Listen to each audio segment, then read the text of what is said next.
ஒரு மகிழ்ச்சியான செய்தி. இதயம் நல்லெண்ணெயின் விலை லிட்டருக்கு ரூபாய் 105 குறைஞ்சிருக்கு. செப்டம்பர் 2023ல 1 லிட்டர் இதயம் நல்லெண்ணெயின் அதிகபட்ச விலை ரூபாய் 503. ஆனா இப்ப 1 லிட்டர் இதயம் நல்லெண்ணெயின் விலை ரூபாய் 398 மட்டும்தான் தமிழ்நாட்டுல. அப்ப இனிமே எல்லாரும் இதயம் நல்லெண்ணெய் வாங்கலாம் இல்ல? அமெரிக்க அதிபராக பதவியேற்றது முதல் கனடாவுக்கு எதிராக ட்ரம்ப் பேசி வருகிறார். அமெரிக்காவுடன் கனடா 51வது மாநிலமாக சேர்ந்துவிட வேண்டும். அந்த நாட்டுக்கு நாங்கள் நிறைய மானியம் தருகிறோம் என்றெல்லாம் சொன்னார். ஆனால் அவரது ஆஃபரை கனடா நிராகரித்தது. கனடாவில் புதிய பிரதமர் மார்க் கார்னியும் அதே நிலைப்பாட்டில் உள்ளார். கனடாவின் இறையாண்மையை அவமதிக்கும் வகையிலான பேச்சுக்களை அமெரிக்க அதிபர் ட்ரம்ப் கைவிட வேண்டும். அப்படி செய்தால் அமெரிக்காவுடனான உறவுகள் குறித்து பேசுவோம் என மார்க் கார்னி கூறியிருந்தார். இந்நிலையில் கனடா ஒரு மோசமான நாடு என ட்ரம்ப் மீண்டும் பேசியிருக்கிறார்.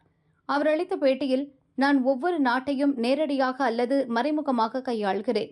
ஆனால் சமாளிக்கவே முடியாத நாடுகளில் மோசமானது கனடா. அந்நாட்டுக்கு அமெரிக்கா ஆண்டுக்கு $200 பில்லியன் மானியம் அளிக்கிறது.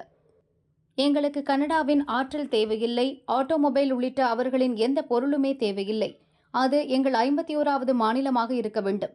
கனடாவின் எதிர்க்கட்சியை சமாளிப்பதை விட ஆட்சியில் உள்ள லிபரல் கட்சியினரை சமாளிப்பது எங்களுக்கு எளிதானது.